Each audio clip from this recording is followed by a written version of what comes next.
Bonjour Isabelle. Bonjour Edouard. Aujourd'hui à Strasbourg, nous allons voter le cadre financier pluriannuel. Est-ce que tu peux nous dire en quelques mots de quoi s'agit-il? Le cadre financier pluriannuel, c'est comme si on vous donnait d'avance un budget pour 7 ans, mais que vous deviez voter chaque année pour vérifier qu'on est bien dans les clous. Et donc, c'est ce que nous avons voté en 2013 pour la période 2014-2020, un budget pluriannuel. Et chaque année, on revote, mais surtout, là, aujourd'hui, ce qu'on vote, c'est une révision à mi-parcours. C'est-à-dire qu'au milieu de cette période de 7 ans, on regarde si ce qu'on a prévu au début de ce cadre financier correspond bien aux dépenses. Et là, j'allais dire catastrophe, le budget que nous avions prévu pour 2014, 2020, 2013, il ne correspond plus du tout aux exigences du moment. C'est-à-dire, par exemple, le chômage des jeunes qui a continué à augmenter. Si on veut mettre des dispositifs pour aider les jeunes, ça demande de l'argent. L'investissement dans l'Union européenne qui a chuté et qui ne remonte pas, ça demande de l'investissement. La question des migrants avec un budget qui ne bouge pas. C'est-à-dire que c'est comme si il y a 20 ans... Donc qu'est-ce qu'il y a de nouveau là dans le vote que nous allons faire tout à l'heure? Alors, ce qu'il y a de nouveau justement, c'est que compte tenu de ces nouvelles dépenses incontournables, la crise des migrants, la sécurité, avec le terrorisme, avec la question des frontières, les projets d'investissement, la garantie jeunesse, donc contre le chômage des jeunes, toutes ces nouvelles dépenses, elles n'ont pas trouvé financement. Et donc là, on a réussi, et c'est à l'initiative du Parlement, donc il faut le saluer, on a réussi à débloquer potentiellement 6 milliards d'euros. Alors ce n'est pas la panacée, évidemment. Pour les gens, ça peut paraître énorme, 6 milliards d'euros, mais en réalité, on est loin de ce qu'il nous faudrait pour pouvoir répondre à toutes les sollicitations. Donc, si je comprends bien ce que tu nous expliques, là, le Parlement a joué un rôle majeur, un rôle central, qui a interpellé les États. Je rappelle que c'est eux qui nous donnent, entre guillemets, l'argent pour faire fonctionner l'Europe. C'est ça le problème, d'ailleurs. Et donc, toi, notamment, tu as joué un rôle essentiel dans ce nouveau budget et tu t'es tourné vers les États en disant mais le chômage, la crise migratoire, les investissements, etc., c'est bien, on n'arrive pas à atteindre vos objectifs, il faudrait peut-être y mettre au pot. C'est ça? C'est exactement ça. C'est-à-dire que, contrairement à ce qu'on raconte, ce n'est pas le Parlement qui est dépensier. Ce sont les États membres qui, à chaque fois qu'ils sortent du Conseil de Luxembourg, font des rodomontades en disant on va régler le problème des migrants, on va régler le problème des frontières, on va régler le problème du chômage des jeunes. Sauf qu'ils disent toujours qu'ils vont régler les problèmes, mais ils ne mettent jamais un copec, un euro pour y parvenir. Et donc là, on a débloqué, on a effectivement bataillé, et c'est à mettre au crédit du Parlement, comme tu le dis très bien.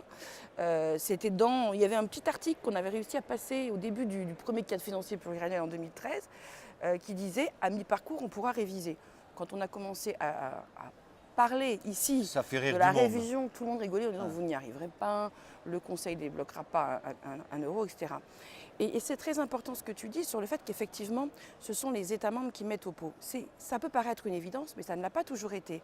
Et ça fait partie de nos problèmes et ça fait partie de ce qu'il faut changer. Pourquoi? Et certains sont très réticents. Parce que, oui, la plupart, presque tous. Pourquoi? Parce qu'avant le budget de l'Union, les ressources du budget de l'Union, elles ne venaient pas des États membres en fait. Elles venaient des tarifs douaniers, elles venaient de différents impôts qui ne concernaient pas les États membres. Et puis petit à petit, ça représente à peu près 80% du budget de l'Union provient du chèque signé chaque année des États membres. Oh, c'est plein de raisons, c'est la baisse des tarifs douaniers, c'est l'élargissement. Bon, il y a plein de raisons. Mais en tout cas, chaque année, pour 80% du budget, c'est l'échec des États membres. Donc les États membres, ils sont un peu coincés parce que soit à chaque négociation budgétaire, ils se coupent la main droite ou la main gauche. En gros, soit ils se coupent la main droite parce qu'ils prennent dans le budget de leur État, soit ils se coupent la main gauche en ne mettant pas au budget de l'Union. Donc c'est de toute façon un mauvais système. C'est la raison pour laquelle il y a un truc absolument vital dans les prochaines années, c'est de revenir à ce qui existait au début de l'Union.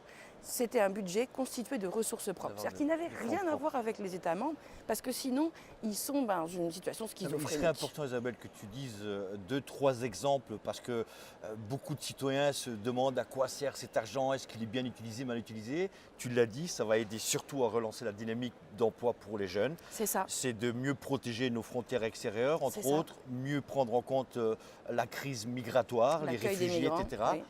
Et donc, ça c'est important de dire quelle utilisation on fait avec cet argent? Clairement, sur les 6 milliards qu'on a réussi à débloquer, enfin en tout cas potentiellement débloquer, effectivement, il y a dès cette année, parce que les 6 milliards c'est pour les 3 ans qui viennent, mais dès cette année, il y a 700 millions pour aider les jeunes chômeurs, soit avec une formation, soit avec un emploi, soit avec un stage.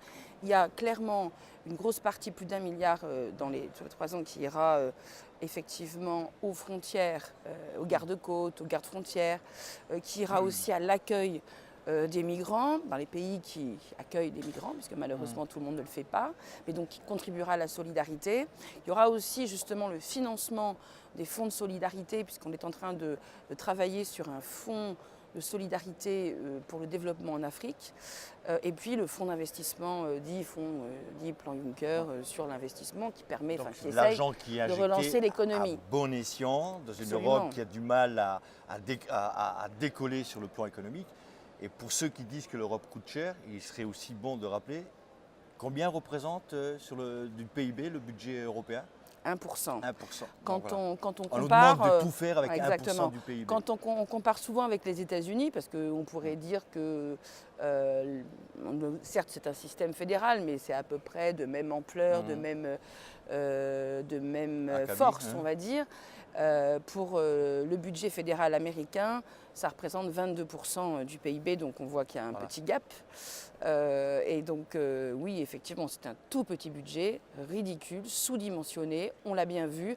Le Parlement l'a dit dès le début en 2013, on le redit chaque année, surtout que dans le même temps, et le paradoxe, c'est qu'à chaque fois, on remet des compétences à l'Union, on renforce les exigences vis-à-vis de l'Union. Oui, l'Union ne s'occupe pas assez des migrants, oui, l'Union ne s'occupe pas assez des frontières, oui, l'Union ne s'occupe pas assez du chômage des jeunes, oui, l'Union ne s'occupe pas assez des investissements. Donc à chaque fois, on en demande plus, mais avec toujours un budget tout petit. Écoute Isabelle, merci beaucoup de nous avoir Merci expliqué à toi de ton que invitation. les parlementaires européens sont très soucieux de la bonne utilisation de l'argent public, qu'il aille effectivement envers ceux qui en ont plus besoin, donc les jeunes, etc. etc.